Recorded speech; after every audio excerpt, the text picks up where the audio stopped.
Doctor जोशींच्या घरी त्यांचे संपूर्ण कुटुंब, विशाल, त्याची आई दिव्या आणि तिचे वडील सगळेजण नीतीची वाट बघत होते. विशाल अजूनही दिव्यावर नाराज होता. डॉक्टर जोशी मात्र एकदम शांत बसले होते. तेवढ्यात तिथे नीती आली. बोला नीती मॅडम, तुम्हाला काय बोलायचे आहे ते बोला. मला दिव्याने सगळं सांगितलं आहे, डॉक्टर जोशी म्हणाले. बरं झालं तुम्ही थेट विषयालाच हात घातलात. मला फक्त एवढंच सांगा, डॉक्टर पराग कसे आणि कुठे गायब झाले? नीतीने डॉक्टर जोशींना थेट विचारले. ते कसे गायब झाले ते मला माहीत नाही, पण ते हॉस्पिटलच्या 13व्या मजल्यावरून गायब झाले, डॉक्टर जोशी म्हणाले. मग ही बातमी तुम्ही लपवून का ठेवलीत? नीतीने विचारले. कारण मला त्या मजल्यावर अजून एक बळी जायला नको होता. मला हॉस्पिटलची प्रयोगशाळा करायची नव्हती. डॉक्टर जोशीने त्यांचे स्पष्टीकरण दिले. म्हणजे तुम्ही तुमच्या स्वार्थासाठी हे सारं लपून ठेवलं? नीतीने वैतागाने विचारले. नाही, अजिबात नाही. बघता बघता तिथून माणसं गायब होत होती. कळतच नव्हतं तिथे नक्की काय होतं. भूत पिशाच या गोष्टींवर माझा कधीच विश्वास नव्हता, पण त्या मजल्यावर काहीतरी अनाकलनीय घडत होतं, हे मात्र खरं. यामागे काहीतरी वैज्ञानिक कारण आहे ह्याची मला खात्री होती. अखेर माझ्यासारखा विचार करणारी एक व्यक्ती मला जेव्हा भेटली तेव्हा या मजल्यावरचं रहस्य मला शोधता येईल याची खात्री झाली. ती व्यक्ती म्हणजे डॉक्टर पराग. त्या दिवशी त्या मजल्यावरचं रहस्य सांगायला ते मला त्या खिडकीपाशी घेऊन गेले आणि बघता बघता अचानक माझ्यासमोरून गायब झाले. मला प्रचंड धक्का बसला, पण मी स्वतःला सावरलं. आमच्या भेटीबद्दल कुणालाच माहिती नव्हतं. त्यामुळे जे घडलं ते कोणालाच सांगायचं नाही असा विचार करून हा मजला कायमसाठी मी बंद केला. डॉक्टर जोशींनी सगळे सांगितले. याचा अर्थ तुम्ही त्या खिडकीजवळच्या रहस्याबद्दल अजूनही अनभिज्ञ आहात तर? मला वाटलं तुम्हाला सगळंच माहिती असेल, नीती आश्चर्याने बोलली. नाही, परागने मला काही सांगायच्या आतच तो तिथून गायब झाला आणि त्या मजल्यावरचं रहस्य इतक्या वर्षानंतरही कायम आहे, डॉक्टर जोशी म्हणाले. तिथून लोक गायब कशी होतात, कुठे जातात, हा सगळा शोध परागने लावला होता आणि त्याने याबद्दल सर्वात आधी मला सांगितलं होतं, नीती म्हणाली. काय आहे ते रहस्य? दिव्याने घाईघाईत विचारले. सांगते. आता मी जे सांगणार आहे त्याच्यावर कदाचित कुणाचाच विश्वास बसणार नाही, पण हेच सत्य आहे. मी जे काही सांगणार आहे ते नीट लक्षपूर्वक ऐका. कुणीही मध्ये बोलायचं नाही. तुमचे जे काही प्रश्न असतील ते माझं बोलणं संपल्यावर विचारायचे. आहे का मान्य? नीतीच्या या बोलण्यावर सगळ्यांनी होकारार्थी मान हलवली. या सगळ्या प्रकरणाची सुरुवात झाली ती डॉक्टर पाटील यांच्या गायब होण्यापासून. त्यांच्यानंतर इन्स्पेक्टर गायकवाड जेव्हा गायब झाले तेव्हा मात्र परागची खात्री पटली की ही केस पोलीस केस नाही. यामागचं तेच कारण आहे ज्यावर तो गेली अनेक वर्ष रिसर्च करतोय. ती गोष्ट म्हणजे समांतर दुनिया, अर्थात पॅरलल युनिवर्स. खिडकीच्या गजराला धरून गोंधळलेली रडत असणारी मुलगी दिसल्यावर डॉक्टर पाटील धावत बाहेर गेले आणि त्या मुलीला आतमध्ये खेचून क्षणभर तिथेच रेंगाळले, कारण त्यांनी त्या क्षणात ती समांतर दुनिया अनुभवली. त्या 13व्या मजल्यावर त्या खिडकीजवळच्या पोकळीत कधीतरी 2 दुनिया एकत्र येतात. त्या पोकळीत शिरलेला माणूस अचानक दुसऱ्या दुनियेत जातो. ती पोकळी डॉक्टर पाटीलांना दिसली. कुतूहलापोटी ते त्या पोकळीत शिरले आणि त्या दुसऱ्या दुनियेत गेले, कधीही परत न येण्यासाठी. हरवलेली सगळी माणसं अगदी याच प्रकारे दुसऱ्या दुनियेत गेली. आता ती परत येणं जवळपास अशक्यच आहे, पण हे प्रत्येक वेळी होतंच असं नाही. आकाशात गोलगोल फिरत असताना एका मितीला 2 वेगवेगळ्या दुनिया एकमेकांच्या अगदी जवळ येतात आणि मग त्यांच्यामध्ये जी छोटीशी पोकळी असते ती पोकळीच या दोन्ही दुनियांना जोडणारा दुवा ठरते. पण हा कालावधी खूपच कमी असतो. त्यामुळे एकदा का दोन्ही दुनिया परस्परांपासून लांब गेल्या की त्या दुनियेत गेलेला अथवा तिथून इथे आलेला माणूस परत आपल्या दुनियेत जाणं जवळपास अशक्यच. समांतर दुनिया म्हणजे जणू आपल्या दुनियेचं प्रतिबिंब. या दुनियेसारखीच दुसरी दुनिया, जिथे सगळं इथल्यासारखंच, झाडं, पर्वत, नदी, सागर, शहरं आणि कदाचित माणसंही.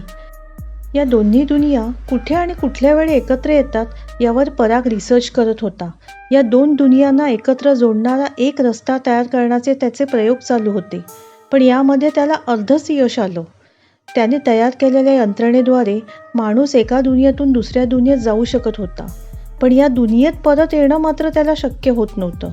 या दुनियेला त्या दुनियेशी जोडण्याचा त्याच्या अर्धवट प्रयत्नामुळे आमचं घर आणि हळूहळू त्याच्या भोवतीचा परिसर अचेतन झाला. हॉस्पिटलमध्ये घडलेल्या प्रकाराचा त्यांनी अभ्यास केला आणि त्याची खात्री झाली की त्या दुनियेतूनही या दुनियेत माणसं येऊ शकतात. पण त्याचं गणित चुकलं आणि तो कायमचाच त्या दुनियेत गेला. नीती बोलायची थांबली. तिने जे काही सांगितलं ते सगळ्यांसाठी अनपेक्षित आणि धक्कादायक असं होतं. पण या सगळ्याचा माझ्याशी काय संबंध? कोण आहे ती मुलगी आणि ती मलाच का दिसते? दिव्याने आश्चर्याने विचारले. यावर मंद हसत नीती म्हणाली, ते रहस्य तुझ्यापासूनच सुरू झालं दिव्या, आणि तुझ्यापाशीच येऊन संपणार आहे. शेवटी दुनिया गोल हे म्हणतात ना, ते काही खोटं नाही. या दुनियेचा पसारा खूप मोठा आहे, पण या पसाऱ्यात तू कुठेच नव्हतीस दिव्या, कारण तू या दुनियेतलीच नाही आहेस. मुळात तू दिव्याच नाही आहेस. तू फक्त दिव्यासारखी आहेस. त्यावेळी डॉक्टर पाटीलांनी ज्या मुलीला वाचवलं ती मुलगी दुसरी तिसरी कुणी नसून तू आहेस दिव्या. हे ऐकून दिव्याला प्रचंड मानसिक धक्का बसला. लहानपणी खेळताना एका मुलीनी तू आमच्या ग्रुपमधली नाहीस म्हणून तू खेळायला नाही यायचं असं म्हणून चिडवलं होतं, तेव्हा तिला किती वाईट वाटलं होतं. आणि तिला नीती सांगत होती की ती या दुनियेतलीच नाही.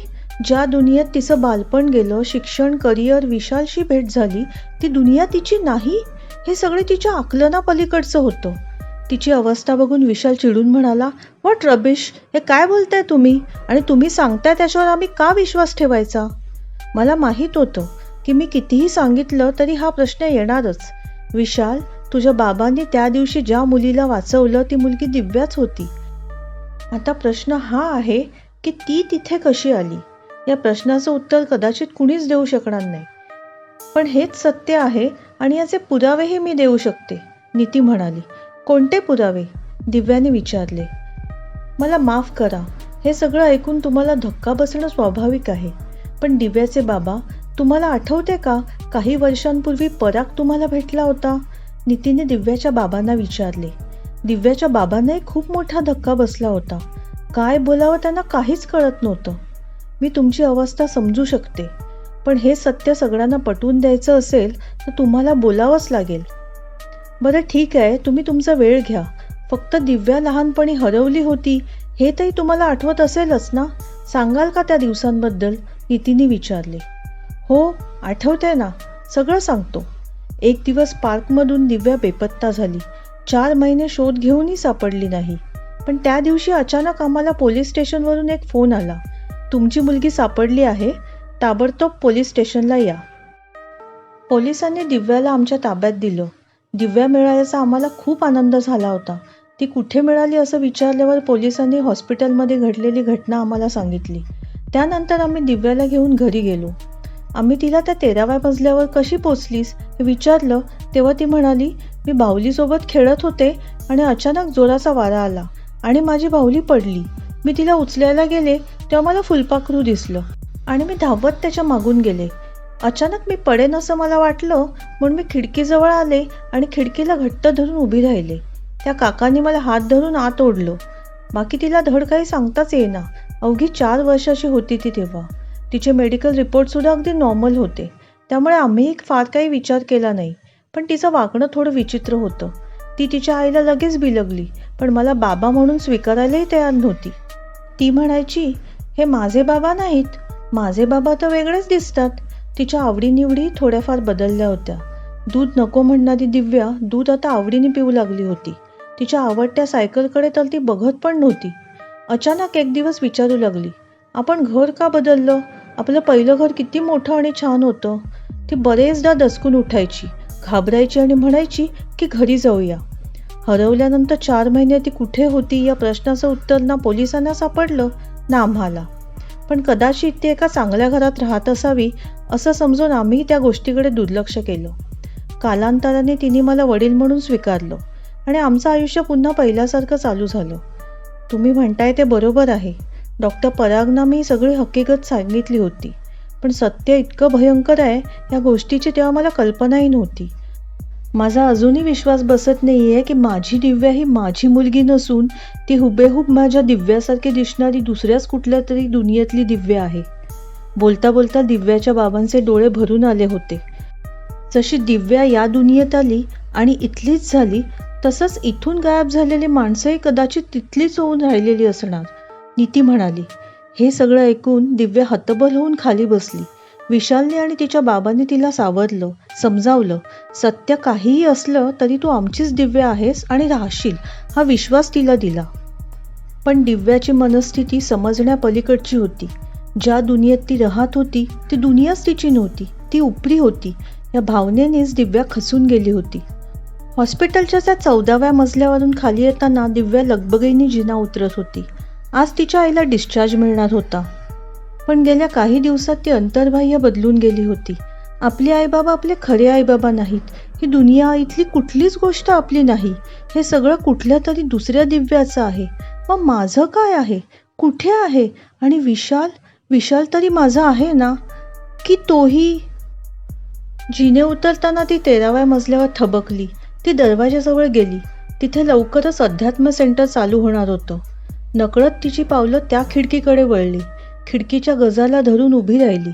इथूनच मी या दुनियेत आले, पण ही दुनिया माझी दुनिया नाही. कशी असेल माझी दुनिया? ज्या दुनियेत मी जन्माला आले त्या दुनियेत मी पुन्हा जाऊ शकेन का? निदान ती दुनिया तरी बघू शकेन का मी? कोण असतील माझे आई बाबा? मुळात मी कोण आहे? अचानक तिच्या भोवतीचे वातावरण बदलू लागले आणि काही कळायच्या आत तिच्यासमोर एक वेगळीच दुनिया दिसू लागली. नकळतपणे ती त्या दुनियेकडे ओढली गेली.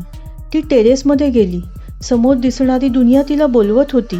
तिला तिच्या हक्काची दुनिया तिच्या समोर दिसत होती. दिव्याने एक पाऊल पुढे टाकलं, पण त्याच वेळी तिच्या हाताला मागून एक जोरदार हिसका बसला आणि काही कळायच्या आतच ती 13व्या मजल्यावरच्या खोलीत ओढली गेली. तिच्यासमोर विशाल उभा होता. तिला आपल्याजवळ ओढून तो म्हणाला, तू कुठूनही आली असलीस तरी आता तू माझी आहेस आणि मी तुला कुठेही जाऊ देणार नाही. त्या दुनियेत जाणारा रस्ता मी आता कायमचा बंद करणार आहे. तुला आता याच दुनियेत राहावं लागणार आहे माझ्यासोबत. दिव्याने विशालचा हात आपल्या हातात घट्ट पकडून ठेवला, परत कधीही न सोडण्यासाठी. मित्रमैत्रिणींनो, तुम्हाला आजची कथा कशी वाटली? कथा आवडली असेल तर कथेला लाईक, कमेंट आणि आपल्या चॅनलला सबस्क्राईब करायला विसरू नका. धन्यवाद.